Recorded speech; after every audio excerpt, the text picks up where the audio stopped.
Exit असेल आणि जो एक्झिट तयार असतो त्याचं राजकारण तो अशा ठिकाणी अशा पद्धतीने करतो की यांच्या कवितेला सगळ्यात पहिले टाळे वाजवून मी जाते. कारण आपण त्या देशात राहतो जिथे व्यक्ती स्वातंत्र्य आणि व्यक्त होण्याचं स्वातंत्र्य या दोन्हीलाही तेवढंच महत्व आहे. आणि या व्यक्ती स्वातंत्र्यामध्ये कलाकार लोकांना जी मुभा दिली पाहिजे ती मुभा देण्याच्या संस्कृतीत आपण त्यांनी त्यांचं म्हणणं नाही मांडण्याची स्पष्ट सत्य बदलत नाही. आपण कोंबड्या झाल्याची स्वतः होण्याची सूर्य उगवण्याचं थांबत नाही.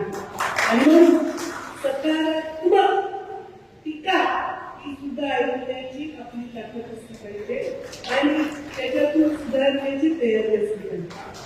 आणि म्हणून मला आज कौतुक करावं लागतं की थोडंसं कार्यालय चिडचिड केली तुमचं माझं इन्फेक्शन खराब झालं असेल तर सॉल्व्ह. पण माझी चिडचिडच माझं प्रेम आहे. कारण मी चिडचिड करून डोळे वटारून मी एवढे रसिक झाले त्याचा अशी कार्यक्रम होऊ शकणार नसतात.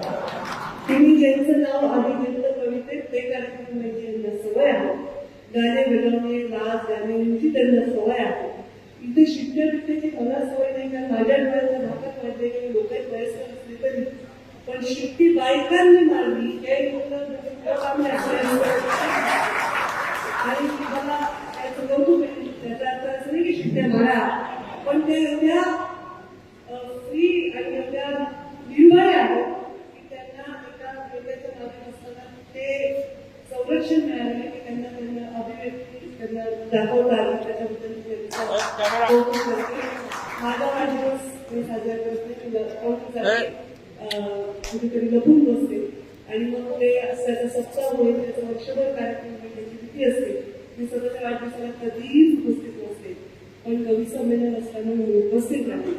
तुम्हा सर्वांना मी फॉलो करते. तुमच्या कविता ऐकल्या त्या कवितेमध्ये वेदना होत्या त्या कवितेमध्ये प्रेम होतं त्या कवितेमध्ये सामाजिक विषय सुद्धा होते आणि त्या कवितेमध्ये तुमच्या भावना होत्या आणि त्या भावनांना आम्ही प्रतिसाद द्यावा यासाठी मीच उपस्थित राहणं आवश्यक होतं.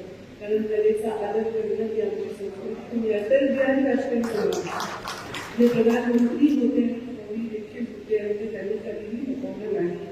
त्यामुळे कवी मनाचा माणूस हा वेदना मांडू शकतो तो वेदना देत नाही याच्यावर मला आश्वास. तुम्ही खूप सुंदर वेळ म्हणता ते मला परत एकदा ऐकवा माहिती आई मुली आहे बाबाच्या तुम्ही त्या ओळी सांगितल्या ते परत एकदा सांग. लेख छातीशी बिलगते काय होते लेख छातीशी बिलगते काय होते लेख छातीशी बिलगते काय होते लेख छातीशी बिलगते काय होते वाघ असतो बाप त्याची गाय होते.